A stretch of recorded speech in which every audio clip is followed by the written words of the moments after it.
آج ایک اور بات کرنا چاہتی ہوں.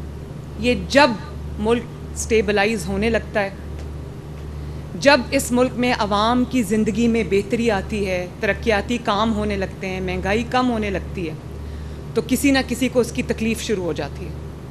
پتہ نہیں کون سی ایسی نظر ہے جو اس ملک کو لگ جاتی ہے. چند افراد کا ایک ٹولہ بیٹھ کر کوئی ایسے فیصلے کر دیتا ہے جس سے ترقی کا جو عمل ہے یا وہ رک جاتا ہے یا وہ ریورس ہو جاتا ہے.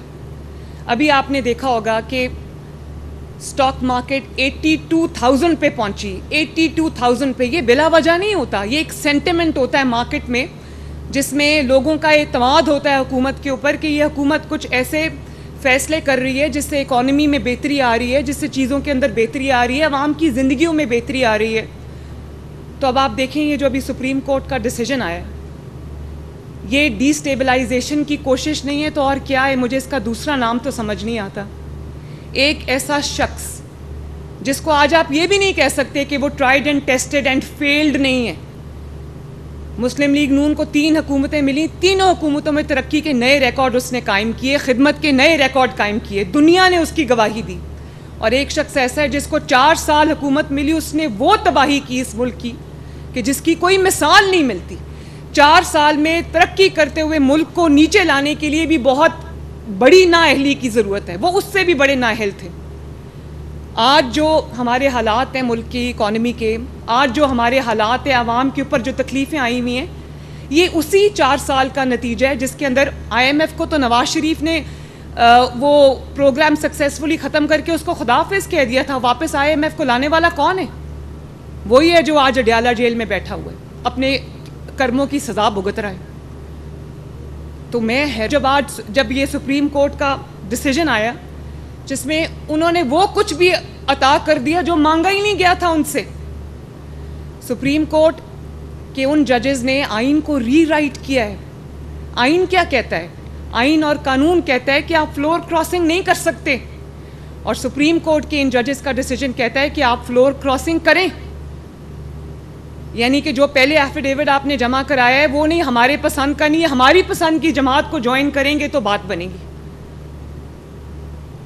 میں نے تو اس طرح کی کبھی، ایک عمر عطا بندیال صاحب نے آئین کو ری رائٹ کیا تھا، ایک میں نے اب دیکھا ہے کہ آئین اور ایک جماعت کو فیور کرنے کے لیے، ایک ہارے ہوئے شخص کو فیور کرنے کے لیے جو آج قوم کا مجرم ہے، قوم کی جو آج جو تکلیفیں ہیں، جو مصیبتیں ہم پر آئی ہوئی ہیں بطور ملک اور بطور کام، وہ اس کا ذمہ دار ہے. آپ دیکھیں اس کو لانے کے لیے آئین کو ری رائٹ کر رہے ہیں. میں تو مطلب عقل نہیں مانتی ان فیصلوں کو، عقل نہیں مانتی ان چیزوں کو کہ یہ تو ان سے تحریک انصاف نے مانگا بھی نہیں وہ جو ان کو مل گیا ہے، ٹرے میں رکھ کے پیش کیا ان کو، اور ان کو کہا ہے کہ 15 دن کے اندر اندر تحریک انصاف جوائن کرو. وہ تحریک انصاف جو بطور جماعت پارلیمنٹ میں ایگزسٹ ہی نہیں کرتی، وہ اللہ تعالیٰ کو حاضر ناظر جان کر ایک ایفیڈیوٹ جمع کرا چکے ہوئے ہیں. ان کو کہا گیا ہے کہ نہیں وہ ایفیڈیوٹ ٹھیک نہیں ہے، تحریک انصاف کو جوائن کرو. مجھے تو انسان کی عقل دنگ رہ جاتی ہے کہ یہ کون ہے جن کو آج ملک کی ترقی، ملک آگے بڑھتا ہوا اچھا نہیں لگ رہا، اور اس کے لیے وہ آئین کو ری رائٹ کر رہے ہیں. بڑی آج خیبر پختونخوا میں 11واں سال ہے ان کی حکومت کو. کیا کر لیا خیبر پختونخوا میں؟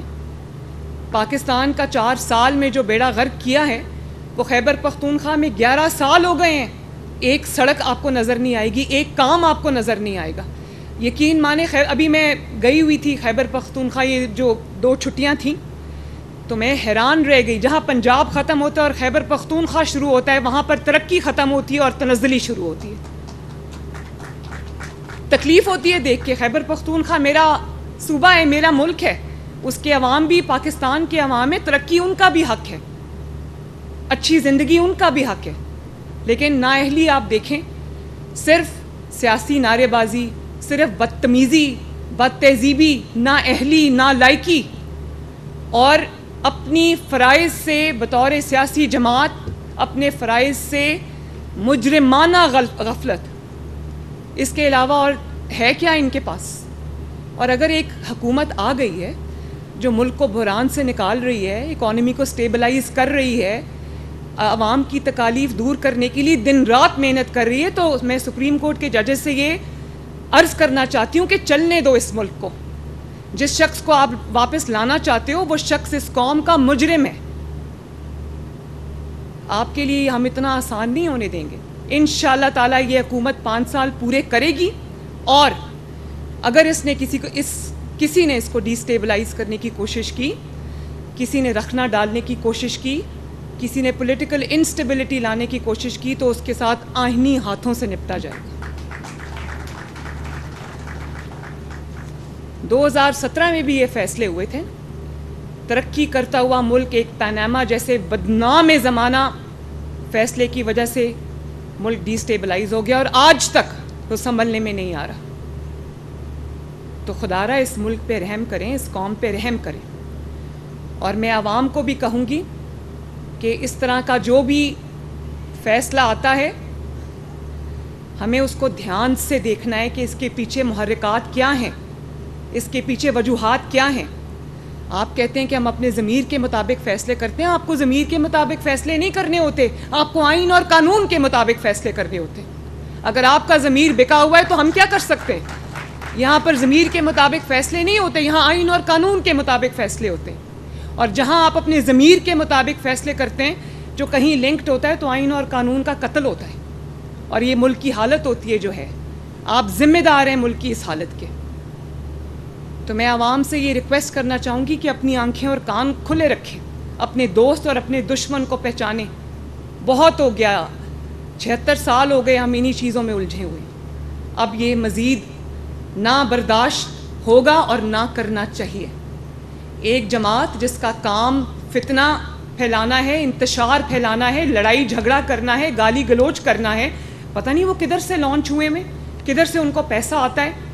آپ دیکھیں کبھی ملک کے لیے بات نہیں کریں گے, کریں گے تو گالم گلوچ کریں گے, بدتمیزی کریں گے, چاہے وہ پارلیمنٹ ہو یا پارلیمنٹ سے باہر ہو. اور آج ان لوگوں کو یہ کورٹس بیلز دے رہی ہیں جن کو, اور ان کو معصوم بنا کے پیش کیا جا رہا ہے, بے گناہ بنا کے پیش کیا جا رہا ہے. میں بھی خاتون ہوں, اگر کوئی خاتون بے گناہ جیل میں جاتی ہے تو مجھے بھی تکلیف ہوتی ہے کیونکہ میں بے گناہ جیل بھگت کے آئی ہوں. لیکن یہ نہیں ہو سکتا کہ ایک عورت نے اس ملک اور قوم پہ حملہ کیا ہے, اس ملک کی تنصیبات پہ حملہ کیا ہے, آگ لگائی ہے, انتشار پھیلایا ہے, اور آپ اس کو کہیں وہ معصوم ہے. اس بیچاری کو 2 سال ہو گئے جیل میں بند ہوئے ہوئے. بھائی کیوں جیل میں بند ہوئے ہوئے سال ہوا ہے؟ اپنی حرکتوں کی وجہ سے ہوا ہے.